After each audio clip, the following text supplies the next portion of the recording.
नमस्कार बच्चों। आज हम सब पढ़ेंगे कक्षा 8 की हिंदी बसंत भाग 3 का दूसरा पाठ बस की यात्रा।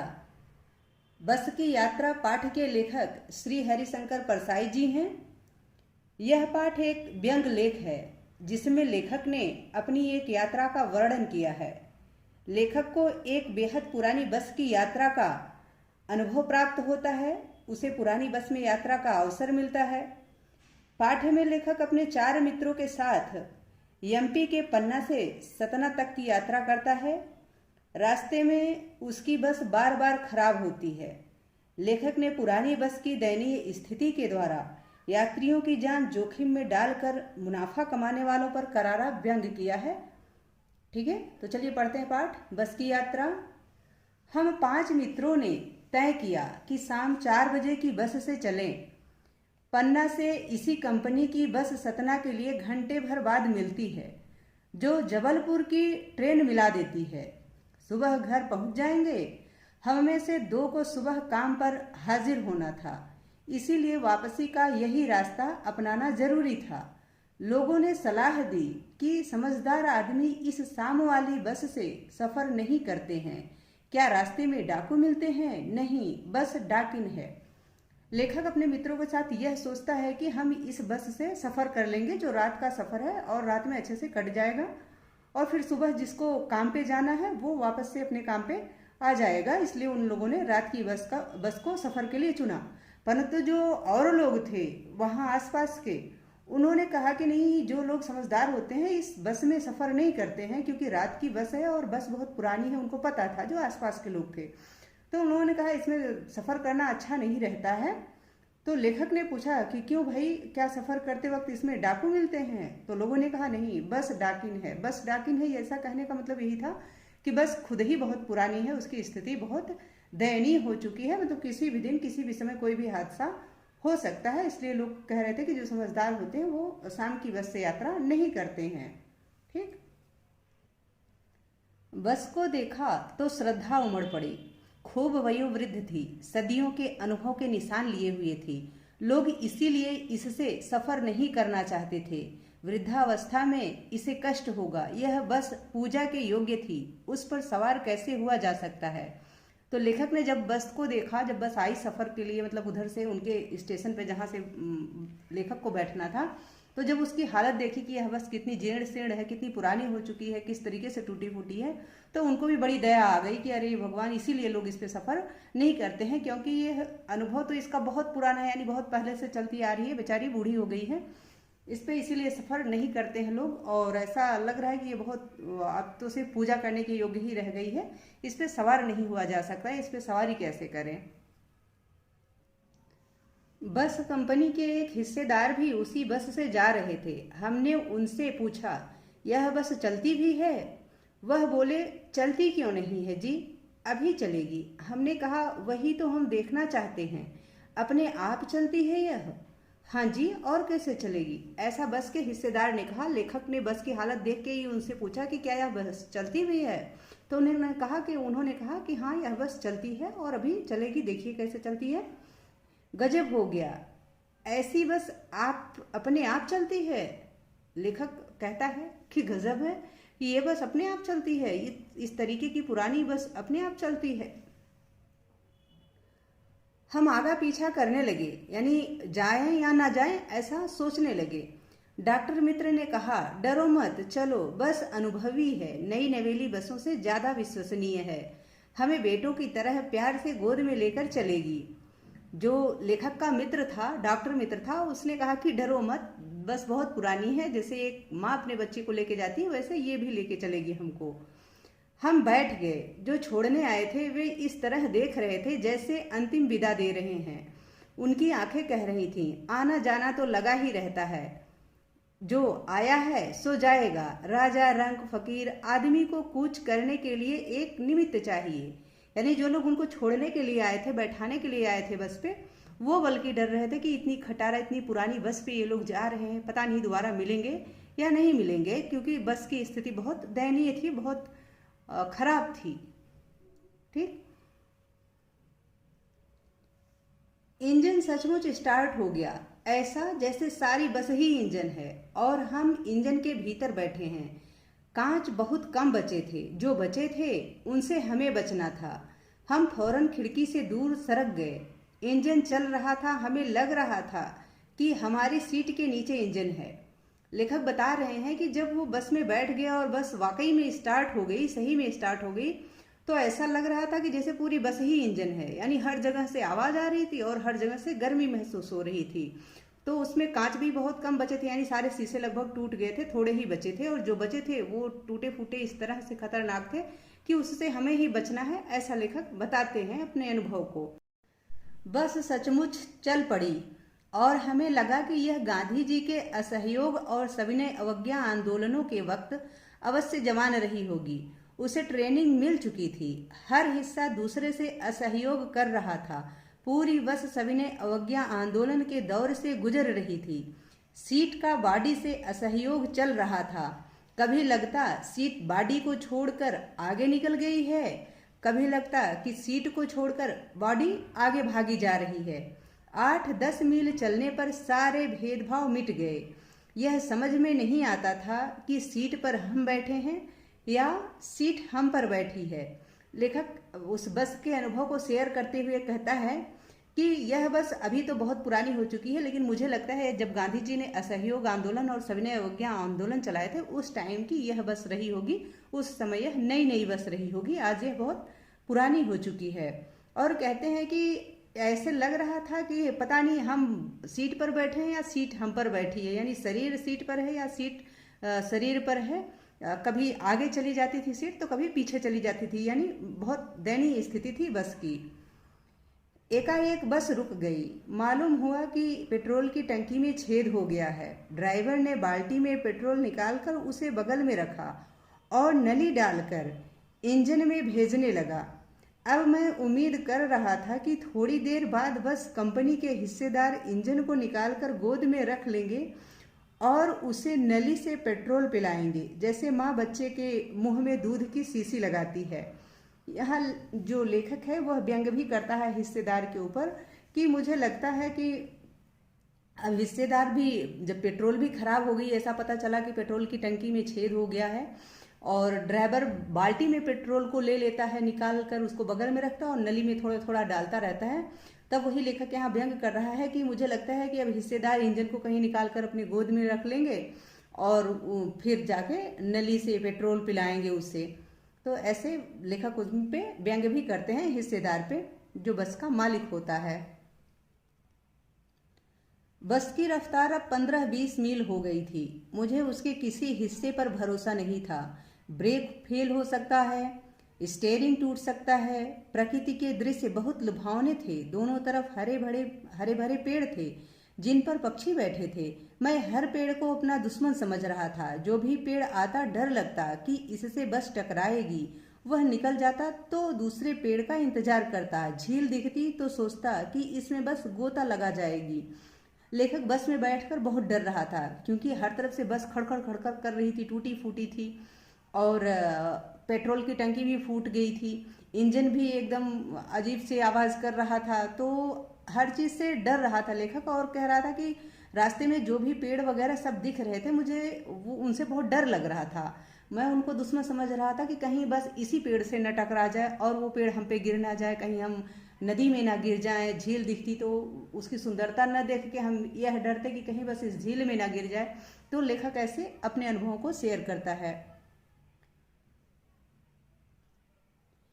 एकाएक फिर बस रुकी। ड्राइवर ने तरह तरह की तरकीबें की पर वह चली नहीं। सविनय अवज्ञा आंदोलन शुरू हो गया था। कंपनी के हिस्सेदार कह रहे थे, बस तो फर्स्ट क्लास है जी, यह तो इत्तेफाक की बात है। छीड़ चांदनी में वृक्षों की छाया के नीचे वह बस बड़ी दयनीय लग रही थी।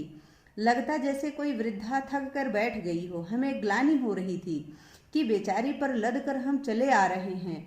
अगर इसका प्राणांत हो गया तो इस वियावान में हमें इसकी अंत्येष्टि करनी पड़ेगी। लेखक इतना डर गया था कि वह सोच रहा था कि ओहो बस तो चल ही नहीं रही है, पर उसका जो हिस्सेदार था वह कह रहा था कि नहीं नहीं, यह अभी भी बहुत अच्छी बस है, बहुत अच्छे से चलती है। ये तो इत्तेफाक की बात है कि आज ये थोड़ी सी रुक गई है। थोड़ी समस्या है इसमें, अन्यथा ये चलती रहती है, ऐसा हिस्सेदार बोलता है। पर लेखक को ऐसा लगता था कि जैसे बस बहुत थक चुकी है, बहुत बूढ़ी हो गई है और बहुत थक चुकी है, वह अच्छा नहीं महसूस कर रही है लोगों को बैठा के। तो लेखक सोच रहा है कि कहीं ऐसा ना हो कि हमारे इतने सारे लोगों को बैठने से यह बस कहीं खराब हो जाए या टूट फूट जाए, गिर जाए, तो हमें ही इसका अंतिम संस्कार करना पड़ जाए, ऐसा लेखक सोच रहा था अपने मन में। हिस्सेदार साहब ने इंजन खोला और कुछ सुधारा, बस आगे चली। उसकी चाल और कम हो गई थी। धीरे धीरे वृद्धा की आंखों की ज्योति जाने लगी। चांदनी में रास्ता टटोल कर वह रेंग रही थी। आगे या पीछे से कोई गाड़ी आती दिखती तो वह एकदम किनारे खड़ी हो जाती और कहती, निकल जाओ बेटी, अपनी तो वह उम्र ही नहीं रही। ऐसा लेखक बस की भावना को व्यक्त करता है कि जब वह बस चली तो वो बहुत धीरे धीरे चल रही थी, क्योंकि रात हो चुकी थी और उसकी लाइट्स वगैरह भी शायद खराब थी, इसलिए वह रास्ते को बहुत टटोल टटोल के चल रही थी, यानी बहुत धीरे धीरे चल रही थी। और जब कोई गाड़ी पीछे से आती या आगे से आती तो वह किनारे खड़ी हो जाती और कहती कि ठीक है, तुम ही निकल जाओ, मैं अब नहीं इतनी तेज दौड़ सकती, यानी मैं तुमको क्रॉस नहीं कर सकती, तुम ही मेरे को क्रॉस करके मुझे निकल जाओ यहाँ से। एक पुलिया के ऊपर पहुंचे ही थे कि एक टायर फिस करके बैठ गया। वह बहुत जोर से हिलकर थम गई, यानी जैसे ही किसी पुलिया पे पहुंचती है बस तो उसका टायर फट जाता है, यानी पंचर हो जाता है, और वह बहुत तेज से हिल करके थम जाती है, यानी रुक जाती है बस। अगर स्पीड में होती तो उछलकर नाले में गिर जाती। मैंने उस कंपनी के हिस्सेदार की तरफ पहली बार श्रद्धा भाव से देखा। वह टायरों की हालत जानते हैं, फिर भी जान हथेली पर लेकर इसी बस से सफर कर रहे हैं। उत्सर्ग की ऐसी भावना दुर्लभ है। सोचा, इस आदमी के साहस और बलिदान भावना का सही उपयोग नहीं हो रहा है। इसे तो किसी क्रांतिकारी आंदोलन का नेता होना चाहिए। अगर बस नाले में गिर पड़ती और हम सब मर जाते तो देवता बाहें पसारे उसका इंतजार करते, कहते वह महान आदमी आ रहा है जिसने एक टायर के लिए प्राण दे दिए, मर गया पर टायर नहीं बदला।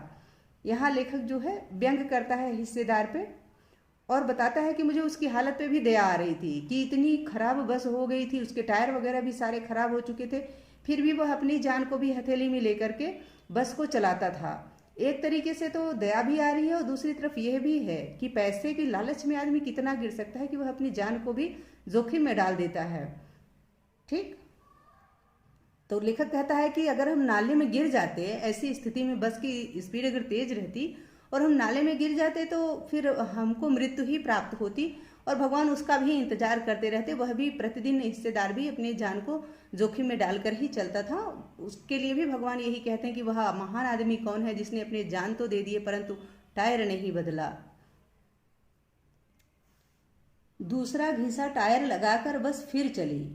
अब हमने वक्त पर पन्ना पहुंचने की उम्मीद छोड़ दी थी। पन्ना कभी भी पहुंचने की उम्मीद छोड़ दी थी, यानी लोग छोड़ चुके थे कि हम पन्ना पहुंचेंगे भी या नहीं पहुंचेंगे। पन्ना क्या, कहीं भी कभी भी पहुंचने की उम्मीद छोड़ दी थी। लगता था जिंदगी इसी बस में गुजारनी है और इससे सीधे उस लोक को प्रयाण कर जाना है, यानी हमें हमारी जिंदगी अब इसी बस में ही बीतने वाली है। जब तक हम जिएंगे इस बस में ही रहेंगे और उसके बाद हमें तो सिर्फ सीधा स्वर्गलोक ही जाना है, यानी अब हमारी जिंदगी का कोई ठिकाना नहीं है कि हम कब तक रहेंगे कब तक नहीं रहेंगे। इस पृथ्वी पर उसकी कोई मंजिल नहीं है। हमारी बेताबी तनाव खत्म हो गए। हम बड़े इम्तिनान से घर की तरह बैठ गए। चिंता जाती रही, हंसी मजाक चालू हो गया। लेखक कहता है कि ऐसे चलते चलते फिर हमारे डर धीरे धीरे खत्म होने लगे कि भाई जो लिखा होगा भगवान ने हमारे जीवन में वही हमारे साथ होगा, चलो जाने दो, कोई बात नहीं। फिर हम आपस में बातचीत करने लगे। ऐसे ऐसे समय बीतने लगा। अब हम अभ्यास कार्य कर लेते हैं। प्रश्न अभ्यास, कारण बताएं। पहला प्रश्न है, मैंने उस कंपनी के हिस्सेदार की तरफ पहली बार श्रद्धा भाव से देखा। लेखक के मन में हिस्सेदार साहब के लिए श्रद्धा क्यों जग गई? ऐसा आप अपने मन से भी लिख सकते हैं। मैं आपको उत्तर दिखाती हूँ। पहले प्रश्न का उत्तर है, बस के टायर एकदम घिसे हुए थे। वे कभी भी कहीं भी फट सकते थे, जिससे बस में बैठे यात्रियों के साथ साथ हिस्सेदार की भी जान जा सकती थी। फिर भी वह अपने प्राणों की परवाह न करते हुए बस में यात्रा कर रहा था। धन के लोभ में प्राणों के बलिदान की ऐसी भावना दुर्लभ थी। इसी भावना को देखकर लेखक के मन में हिस्सेदार साहब के लिए श्रद्धा जग गई।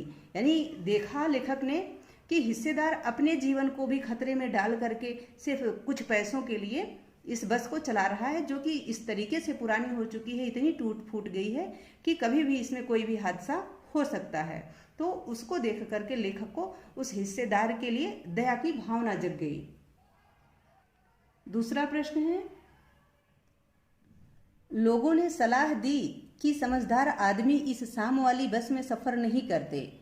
लोगों ने यह सलाह क्यों दी कि समझदार आदमी इस बस में सफर नहीं करते? उत्तर है, उस बस की हालत बहुत खराब थी। लोग जानते थे कि वह बस जो है वह कहीं भी तथा कभी भी खराब हो सकती है।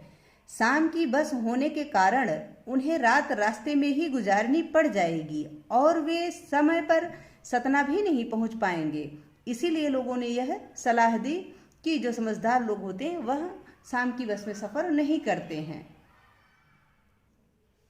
अगला प्रश्न है तीसरा, ऐसा जैसे सारी बस ही इंजन है और हम इंजन के भीतर बैठे हैं। लेखक को ऐसा क्यों लगा कि जैसे पूरी बस ही इंजन है और हम बस अंदर इंजन के ही भीतर बैठे हैं, ऐसा लेखक को क्यों लगा? उत्तर है, जब बस स्टार्ट हुई तो उसका इंजन बहुत तेज आवाज करने लगा। पूरी बस हिलने लगी। खिड़कियों के बचे हुए कांच भी धड़धड़ाने लगे, यानी सब आवाज करने लगे, आपस में लड़ने लगे। जैसे बस की सीटों पर बैठे लोग भी इंजन के पुर्जों की तरह हिलने लगे, जिन्हें देखकर लेखक को लगा कि सारी बस ही इंजन है और वे इंजन के भीतर बैठे हैं। ऐसा लेखक को लगने लगा कि जैसे पूरी बस ही इंजन है, क्योंकि बस पूरी तरीके से हिल रही थी और पूरी बस गर्म भी लग रही थी, धड़धड़ाने की आवाज भी आ रही थी खिड़कियों के, इसीलिए उसको लगा कि जैसे पूरी बस ही इंजन है। चौथा प्रश्न है, गजब हो गया, ऐसी बस अपने आप चलती है। लेखक को यह सुनकर हैरानी क्यों हुई? उत्तर है, बस बहुत पुरानी थी। उस पर जगह जगह टूट फूट के निशान पड़े हुए थे। खिड़कियों के अधिकतर कांच टूटे हुए थे। टायर एकदम घिसे हुए थे। उसे देखकर लगता था कि यह बस चलती तो क्या, हिलती भी नहीं होगी। इसे किसी दूसरे वाहन से खींचकर या धक्के मारकर चलाते होंगे। परंतु जब बस के हिस्सेदार ने कहा कि यह बस अपने आप चलती है, तो लेखक को यह सुनकर बड़ी हैरानी हुई। अर्थात लेखक को बड़ा आश्चर्य हुआ कि यह बस अपने आप चलती है, यानी यह बस भगवान के भरोसे चलती है क्या? ऐसा लेखक के मन में विचार आया। अगला प्रश्न है पांचवा, मैं हर पेड़ को अपना दुश्मन समझ रहा था। लेखक पेड़ों को दुश्मन क्यों समझ रहा था? उत्तर है, बस बहुत पुरानी होने के कारण धीरे धीरे चल रही थी। उसकी पेट्रोल की टंकी फूट चुकी थी। ऐसा लग रहा था जैसे कभी भी उसका स्टीयरिंग टूट सकता है, उसके ब्रेक फेल हो सकते हैं। इसीलिए सड़क के किनारे जब भी कोई पेड़ आता तो लेखक को लगता कि बस इन पेड़ों से टकरा जाएगी। अतः रास्ते में आने वाले पेड़ों को लेखक अपना दुश्मन समझ रहा था। लेखक डर रहा था कि इतनी पुरानी बस है और रात्रि का समय है, यह कहीं भी, और इसके सारे पुर्जे लगभग खराब हैं, हर तरफ से आवाज आ रही है, हर तरफ एकदम टूट फूट सा दिखाई दे रहा है। तो यदि ये किसी भी पेड़ से टकरा सकती है, लेखक जिस किसी पेड़ को देखता तो उसको लगता था कहीं इस पेड़ से न टकरा जाए, कहीं इस पेड़ से न टकरा जाए और हम खत्म ना हो जाए, मतलब उसे डर लग रहा था। इसी वजह से वह हर पेड़ को अपना दुश्मन समझ रहा था। आगे है पाठ से आगे, इसका प्रश्न एक है, सविनय अवज्ञा आंदोलन किसके नेतृत्व में, किस उद्देश्य से तथा कब हुआ था? इतिहास की उपलब्ध पुस्तकों के आधार पर लिखिए। उत्तर है, सविनय अवज्ञा आंदोलन सन 1930 में महात्मा गांधी के नेतृत्व में किया गया था। इस आंदोलन का उद्देश्य पूर्ण स्वराज्य प्राप्त करना था, अर्थात भारत को आजादी दिलाना था। दूसरा प्रश्न है, सविनय अवज्ञा का उपयोग व्यंग्यकार ने किस रूप में किया है? लिखिए। यानी लेखक ने किस प्रकार से सविनय अवज्ञा का उपयोग किया है उसको आपको लिखना है। तो इसका उत्तर है सविनय अवज्ञा का उपयोग व्यंग्यकार ने बस के संदर्भ में किया है। सविनय अवज्ञा का अर्थ विनम्रता से अनादर करना है। बस की हालत बहुत खराब थी। ऐसा लग रहा था कि बस बार बार रुककर अपने मालिकों और यात्रियों का विनम्रता से अनादर कर रही हो, अर्थात उनकी बात न मानकर प्रतिदिन इतनी दूरी तय करने के कार्य से आजादी की मांग कर रही हो। बस जैसा ऐसा लग रहा था कि जैसे बस ऊब चुकी है प्रतिदिन यात्रा करके और लोगों को यात्रा करवा करके, तो वह चाह रही थी कि अब उसको इससे आजादी मिल जाए। पाठ से आगे का तीसरा प्रश्न है, आप अपनी किसी यात्रा के खट्टे मीठे अनुभवों को याद करते हुए एक लेख लिखिए। तो मैंने यहाँ अपनी यात्रा का एक लेख लिख रखा है, ठीक, कि अभी पिछले साल की ही बात है। मेरी दीदी की लड़कियां हमारे यहाँ घूमने आई थीं। उनको लेकर हम अक्षरधाम मंदिर गए थे घुमाने के लिए। वहाँ पर तो हमने खूब एंजॉय किया, यानी बहुत अच्छा लगा हमें। परंतु जब हम घर लौट रहे थे तो रास्ते में रात के लगभग 11:30 बजे रहे होंगे। हमारे घर के सिर्फ 2 किलोमीटर की दूरी पर ही हमारी कार का टायर फट गया। वो तो अच्छा था कि बगल में ही मैकेनिक की दुकान थी, उसने हमें कुर्सी दी बैठने के लिए और फिर खुद टायर बदलने लगा। जो मैकेनिक था वो टायर बदलने लगा। इन सब में कुल 1 आध घंटे लग गए होंगे, यानी टायर बदलने वगैरह में। इस बीच हम सब ने खूब हंसी मजाक के साथ उस समय को बिताया, क्योंकि और कोई चारा नहीं था। फिर टायर बदल जाने पर हम खुशी खुशी घर वापस आ गए। आगे है मन बहलाना। अनुमान कीजिए यदि बस जीवित प्राणी होती, बोल सकती, तो वह अपनी हालत और भारी बोझ के कष्ट को किन शब्दों में व्यक्त करती। इसका उत्तर है, यदि बस जीवित प्राणी होती तो बस कहती कि जब मैं जवान थी तब किसी दूसरी गाड़ी को मेरे से आगे नहीं निकलने देती थी। मैं लोगों को समय पर उनके गंतव्य तक पहुंचाती थी। सभी मेरी तारीफ करते थे। परंतु अब मैं बूढ़ी हो गई हूँ। अब मेरे अंगों ने भी जवाब दे दिया है। चलती हूँ तो पूरा शरीर कांपता है। अब इतनी सवारियों का बोझ लेकर मुझसे नहीं चला जाता। बस अपने मालिक से कहती, हे मेरे मालिक, मैंने जीवन भर आपको कमा कर दिया है।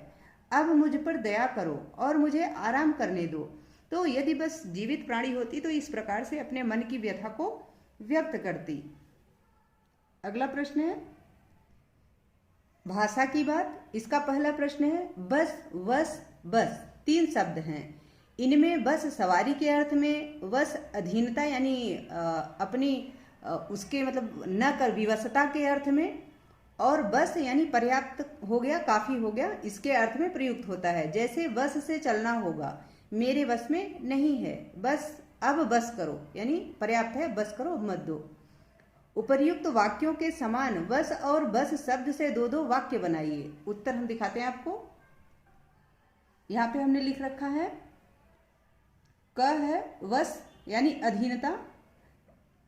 धारा प्रवाह हिंदी बोलना उसके बस की बात नहीं है, यानी हर कोई धारा प्रवाह हिंदी नहीं बोल सकता। दूसरा है, रमेश को समझाना मेरे बस में नहीं है, यानी वो इतना मनबड़ है कि उसको समझा पाना मेरे बस की बात नहीं है। दूसरा है बस यानी सवारी। सवारी के अर्थ में, पहाड़ों पर बस की सवारी करना बहुत डरावनी होती है। यानी जब हम बस की सवारी करते हैं पहाड़ों पर तो हमें बहुत डर लगता है, क्योंकि उबड़ खाबड़ रास्ते, टेढ़े मेढ़े रास्ते, और कभी कभी तो लगता है कि बस यहाँ से निकल नहीं पाएगी, फिर भी बस निकलती है। तो बहुत ही डरावनी होती है वो सीन जो होती है। हमें बस से यात्रा करनी चाहिए। यात्रा क्यों करनी चाहिए? क्योंकि जब हम किसी पब्लिक ट्रांसपोर्ट का प्रयोग करते हैं तो उससे प्रदूषण में कमी आती है। यानी यदि हम निजी वाहन हर जगह प्रयोग करेंगे तो बहुत सारी व्हीकल्स हो जाती हैं, जिसकी वजह से ज़्यादा प्रदूषण होता है। तो उसको बचाने के लिए हमें बस या मेट्रो, इन चीज़ों की सवारी करनी चाहिए। ग है बस यानी पर्याप्त। बस मेरा पेट भर गया, मैं और नहीं खा सकती, यानी पर्याप्त हो गया, इससे ज़्यादा मुझसे नहीं खवाएगा। दूसरा है, 2 घंटे से डींगे मार रहे हो, अब बस करो, यानी इतना पर्याप्त हो गया, जितनी देर से बतिया रहे थे, अब दूसरे काम में लग जाओ। भाषा की बात का दूसरा प्रश्न है, हम 5 मित्रों ने तय किया कि शाम 4 बजे की बस से चलें। पन्ना से इसी कंपनी की बस सतना के लिए घंटे भर बाद मिलती है। ऊपर दिए गए वाक्यों में ने, की से आदि वाक्य के दो शब्दों के बीच संबंध स्थापित कर रहे हैं। ऐसे शब्दों को कारक कहते हैं, यानी जो शब्द एक दूसरे से संबंध स्थापित करते हैं ऐसे शब्दों को कारक शब्द कहते हैं। इसी तरह के वाक्यों को एक साथ जोड़ने के लिए की का प्रयोग होता है। कहानी में से दोनों प्रकार के 4 वाक्यों को चुनिए। उत्तर है अ की, यानी छोटी की। हमें ग्लानि हो रही थी कि बेचारी पर लद कर हम चले आ रहे हैं। कभी लगता कि सीट को छोड़कर बाड़ी आगे भागी जा रही है। आ है की, यानी बड़ी की। जैसे माँ बच्चे के मुंह में दूध की शीशी लगाती है। दूसरा है मालूम हुआ कि पेट्रोल की टंकी में छेद हो गया है। अगला प्रश्न है तीसरा, हम फौरन खिड़की से दूर सरक गए। चांदनी में रास्ता टटोल कर वह रेंग रही थी। दिए गए वाक्यों में आई सरकना और रेंगना जैसी क्रियाएं 2 प्रकार की गतियां दर्शाती हैं। ऐसी कुछ और क्रियाएं एकत्र कीजिए जो गति के लिए प्रयुक्त होती हैं, जैसे घूमना इत्यादि। उन्हें वाक्यों में प्रयोग कीजिए। इसका उत्तर है टहलना। जैसे सुबह सुबह टहलना स्वास्थ्य के लिए लाभदायक होता है। दूसरा है भागना। हमें बहुत तेज नहीं भागना चाहिए, यानी किसी चीज से डर के हमें बहुत तेज ऐसे भागना नहीं चाहिए। तीसरा है चलना। हमें हर दिन कुछ दूर तक पैदल अवश्य चलना चाहिए, यह स्वास्थ्य के लिए अच्छा होता है। अगला है दौड़ना। यदि आप धावक बनना चाहते हैं तो हर दिन दौड़ना पड़ेगा। धावक बनने के लिए दौड़ना आवश्यक होता है। खिसकना, वह खिसक कर हमसे दूर जा बैठा है। अगला प्रश्न है चौथा, कांच बहुत कम बचे थे, जो बचे थे उनसे हमें बचना था। इस वाक्य में बच शब्द को 2 तरह से प्रयोग किया गया है, एक शेष के अर्थ में और दूसरा सुरक्षा के अर्थ में। नीचे दिए गए शब्दों को वाक्यों में प्रयोग करके देखिए। ध्यान रहे एक ही शब्द वाक्य में 2 बार आना चाहिए और शब्दों के अर्थ में कुछ बदलाव होना चाहिए, यानी शब्द तो एक ही हो परंतु उसके अर्थ अलग अलग हों। और 2 शब्द हैं यहाँ जल और हार, इन्हीं का आपको वाक्य में प्रयोग करना है। इसका उत्तर है जल। जल, इतने गर्म जल से मत नहाओ, जल जाओगे, यानी बहुत ज्यादा गर्म जल से हमें स्नान नहीं करना चाहिए, शरीर जल जाता है। दूसरा है हार। अच्छे प्रदर्शन के कारण ही विराट को वर्ल्ड कप में हार के बाद भी हार पहनाया गया। तो आपने देखा कि विराट कोहली ने कितना अच्छा प्रदर्शन किया था वर्ल्ड कप में, जिसकी वजह से उन्हें हार के बावजूद भी हार पहनाया गया। अगला प्रश्न है पांचवा, बोलचाल में प्रचलित अंग्रेजी शब्द फर्स्ट क्लास में 2 शब्द हैं, फर्स्ट और क्लास। यहाँ क्लास का विशेषण है फर्स्ट। चूंकि फर्स्ट संख्या है, फर्स्ट क्लास संख्यावाचक विशेषण का उदाहरण है। महान आदमी में किसी आदमी की विशेषता है महान, यानी यह गुणवाचक विशेषण है। संख्यावाचक विशेषण और गुणवाचक विशेषण के 2 उदाहरण खोजकर लिखिए। तो आपको संख्यावाचक विशेषण और गुणवाचक विशेषण के 2 उदाहरण लिखना है। इसका उत्तर है क, यानी संख्यावाचक विशेषण। जैसे 5 मित्र, 15-20 मील, ये संख्यावाचक विशेषण के उदाहरण है। ख है गुणवाचक विशेषण। गुणवाचक विशेषण में जैसे हरे भरे पेड़, छेड़ चांदनी, ये भी गुणवाचक विशेषण के उदाहरण है। यहाँ पाठ से संबंधित शब्दार्थ दिया गया है, तो आप इसको यहाँ से देख लीजिएगा। आशा है कि आप सबको इस पाठ का अर्थ और अभ्यास कार्य अच्छे से समझ में आ गया होगा। वीडियो देखने के लिए आपका बहुत बहुत धन्यवाद। यदि वीडियो अच्छा लगे तो प्लीज़ इसको लाइक कीजिए, कमेंट कीजिए और शेयर कीजिए।